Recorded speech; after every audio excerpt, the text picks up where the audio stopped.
Finding something that you want to do for your life is hard, but finding the passion to continue to go after it, even when the things are not going your way, can be even harder.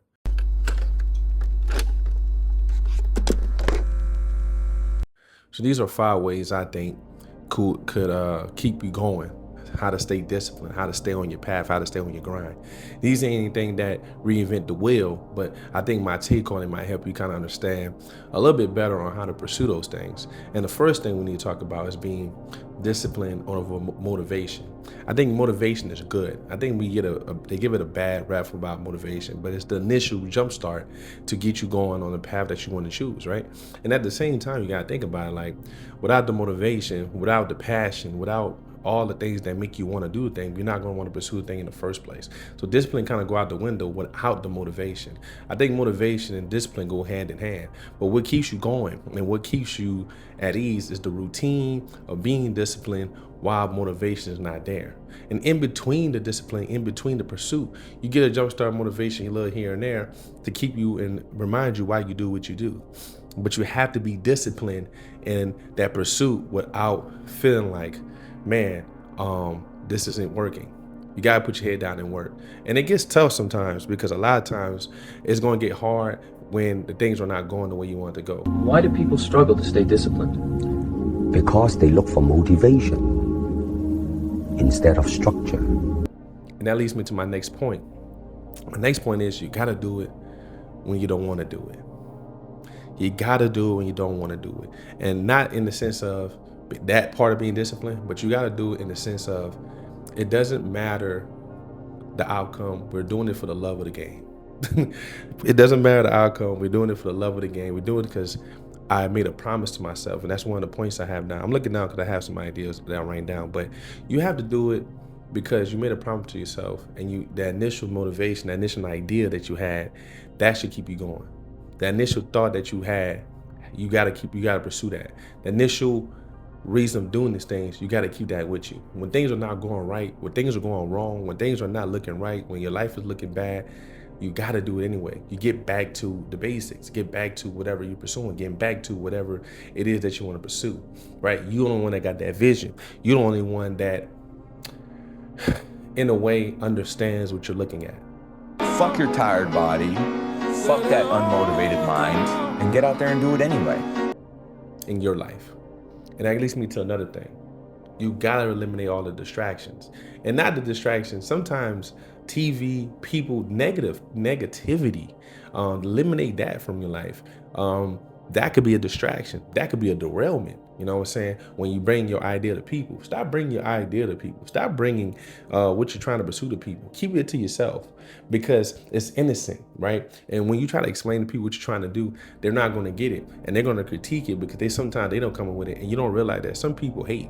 Some people are haters. Some people don't really want to see you succeed, even though they're your friends. And that's hard to see in the process sometimes because you're not thinking like that. You want everybody to win possibly. But when I tell you, man, a lot of people don't really like to see you see, and some of them are your friends. That's why keep it to yourself, right? Don't share yourself and everything about what you got going on. You know what I'm saying? That's why I said eliminate those distractions, those things that's going to derail you from pursuing and keeping the discipline alive. For me, I just try to eliminate as many distractions as possible. So how do you attain monastic levels of flow and focus? Eliminate as many distractions as you can and get to a point where you don't need the dopamine rushes of social media. Another thing is keep the promises you had to yourself. This actually helps with self-esteem and confidence, knowing that you can go out and do what you're supposed to do, right? I have made a lot of mistakes in my life about breaking promises with myself, and it destroyed my confidence, destroy how I see myself, knowing that I tell myself I can't do it because I broke promises in the past with my own self because I didn't pursue the things I said I was going to pursue. I didn't go after the things that I said I was going to go after. I didn't do the things that I said I was going to do when I said I was going to do those things.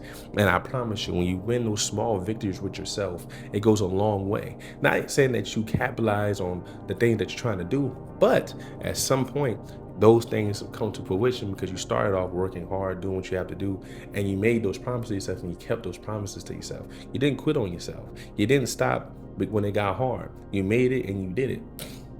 And the times that I did it, made my confidence stronger. I believed in myself more. I got more things done. I believe in the things that I can do even better because I didn't quit on myself, right? Keep the promises in which you make to yourself. Your words are one of the most valuable things in which you have to offer, and for you to not even take them seriously for yourself is kind of crazy. What I want to say is, you gotta stay consistent. Let me see, I'm looking at it right now. Yeah, start small, stay consistent. That's what I wrote down, I'm sorry. So the last thing is, start small, stay consistent, right? You don't have to be a grand plan. You don't have to have everything figured out, but you have to start somewhere. You have to believe in what you have going on, and you have to keep going, and you have to win small victories. Whatever that is, find a way to win it smallly. Stay consistent with it, and realize that this is a long journey. One thing I like about the Nipsey Hussle thing, the marathon, is the idea of knowing that this is not going to be a sprint.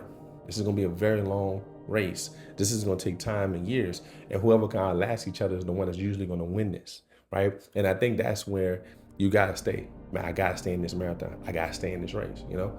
And when you look at it from that standpoint, you realize that you're already winning because you already did more than 70% of other people. You actually going out and trying to do it. And people are going to discourage you from doing it. But if you stay consistent, you make these promises to yourself, you eliminate all these distractions, you don't move on motivation, but more on discipline, and you keep everything to yourself and you lock in, and you're going to be great. And I wish you the best out there.